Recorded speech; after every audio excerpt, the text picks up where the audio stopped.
বিশ্বযুদ্ধের দিন শেষ হয়তো না, তবে 2026 সালে দাঁড়িয়ে যুদ্ধের ময়দানটা বদলে গেছে। এখন যুদ্ধটা তেলের জন্য নয়, মাটির জন্য নয়, যুদ্ধটা হচ্ছে বালু দিয়ে তৈরি ছোট্ট একটা চিপের জন্য। নাম তার সেমিকন্ডাক্টর। আপনার হাতের স্মার্টফোন থেকে শুরু করে কৃত্রিম বুদ্ধিমত্তা কিংবা F-35 যুদ্ধ বিমান সব চলে এই চিপ দিয়ে।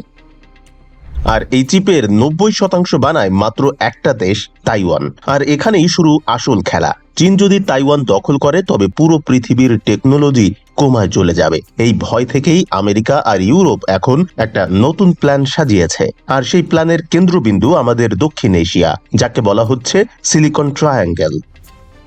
চীনকে রুখতে আমেরিকা ভারতকে বানাচ্ছে গ্লোবাল টেক ম্যানুফ্যাকচারিং এর নতুন সুপার পাওয়ার। মোদী সরকার অলরেডি $10 বিলিয়ন সেমিকন্ডাক্টর মিশন ঘোষণা করেছে। গুজরাটে টাটা গ্রুপ আর তাইওয়ানের পিএসএমসি মিলে তৈরি করছে ভারতের প্রথম মেগা চিপ ফ্যাক্টরি। আসামেও বসছে চিপ প্যাকেজিং প্ল্যান্ট। 2026-এর শেষ নাগাদ ভারত নিজেই চিপ ডিজাইন আর অ্যাসেম্বলিতে বিশ্বের লিডিং পজিশনে চলে যাচ্ছে। কিন্তু ভারত একা এই বিশাল সাপ্লাই চেইনের চাপ সামলাতে পারবে না। এখানেই এন্ট্রি হচ্ছে বাংলাদেশ আর পাকিস্তানের। চিপ শুধু বানালেই হয় না, তার পেছনে লাগে লাখ লাখ দক্ষ ব্যাক অফিস ইঞ্জিনিয়ার আর সস্তা শ্রম। পাকিস্তানের আইটি সেক্টর অলরেডি চিপ ডিজাইনের কোডিং এ ঢুকছে। আর বাংলাদেশ, আমাদের অবস্থান ঠিক ভারতের সেমিকন্ডাক্টর হাবগুলোর পাশেই।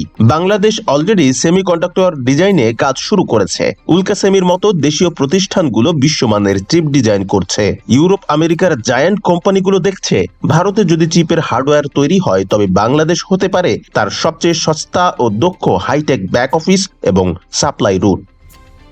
খুব সরল সমীকরণ। আগামী দিনের অর্থনীতি নিয়ন্ত্রণ করবে তারা, যাদের হাতে চিপের কন্ট্রোল থাকবে। এই নতুন সিলিকন পলিটিক্সে দক্ষিণ এশিয়া কি আমেরিকার ট্রাম্প কার্ড হবে, নাকি চীন এখানেও থাবা বসাবে? আপনার কি মনে হয়, বাংলাদেশ কি পারবে এই চিপ গেমের ফায়দা তুলে নিজেদের অর্থনীতি বদলে দিতে? কমেন্টে জানান।